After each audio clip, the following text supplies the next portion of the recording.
Սիրելի հայրենակիցներ, այսօր մենք ականատես ենք լինում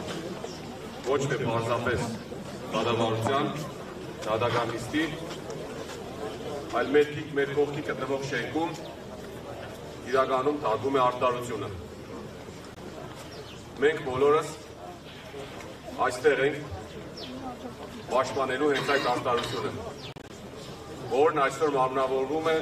մեկ անձի շուրջ։ Սամվել Կարապետյանը տարիներ շարունակ իր գործով ապացուցել է, թե ինչ է նշանակում նվիրում, ինչ է նշանակում հավատ, արհայրենիք և Աստված։ Բոլորս էլ շատ լավ գիտենք, որ պարոն Կարապետյանը չի խոսացել, այլ գործել է։ Բոլորս էլ շատ լավ գիտենք,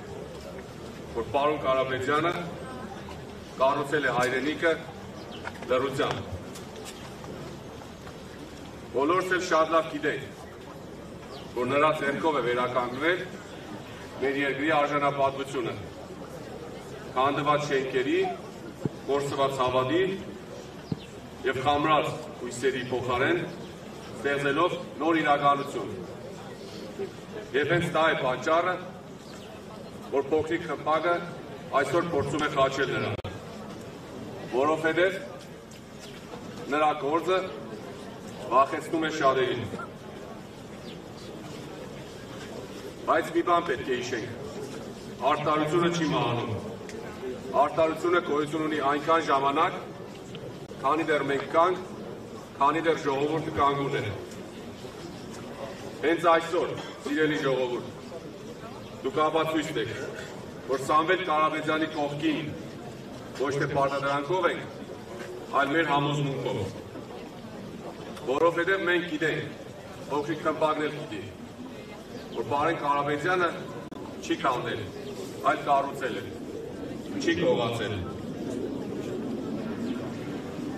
Մեր դիմացի շենքում այսօր դատում են մի մարդու,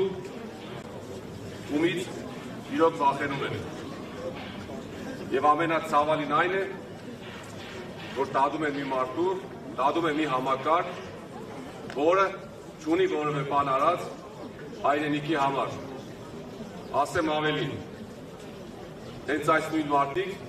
հենց այս նույն համակարգի անդամները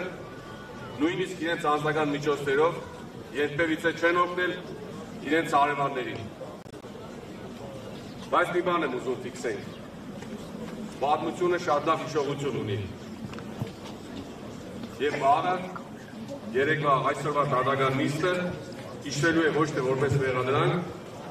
այլ որպես ժողովրդի հավատի ապացույց։ Մենք չենք եկել բղավելու, մենք ընդամենը եկել ենք ճշմարտությունը բարձրաձայնելու։ Եվ այդ ճշմարտությունը մեկն է։ Սամվել Կարապետյանը մեր քաղաքի, մեր երկրի, մեր Հայաստանի Հանրապետության արժանապատվության ջահագիրն է։ Ազատություն Սամվել Կարապետյանին։ Ազատություն, ազատություն,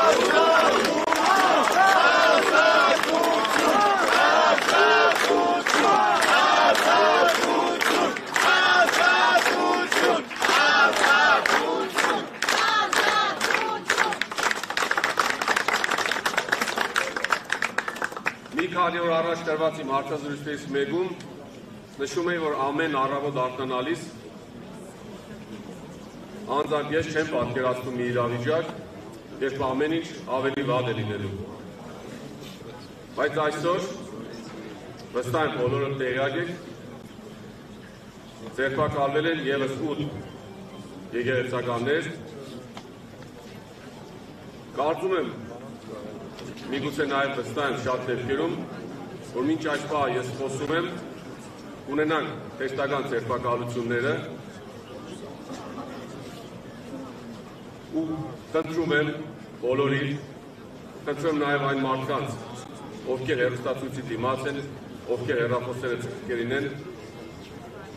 հավատացնում եմ ձեզ, հարգելի հայրենակիցներ, վաղը շատ ավելի վատ է լինելու։ Եթե մենք չենք կանգնում, չենք կանգնում մեր հայրենիքի, չենք կանգնում մեր ազգային բարերարի, չենք կանգնում սրբազանների ու եկեղեցականների կողքին, շատ մոտ ապագայում Հայաստան չի լինելու։ Խնդրում և պահանջում եմ բոլորիցս, ոտքի կանգնեք հանուն Հայաստանի Հանրապետության։ Արտարություն!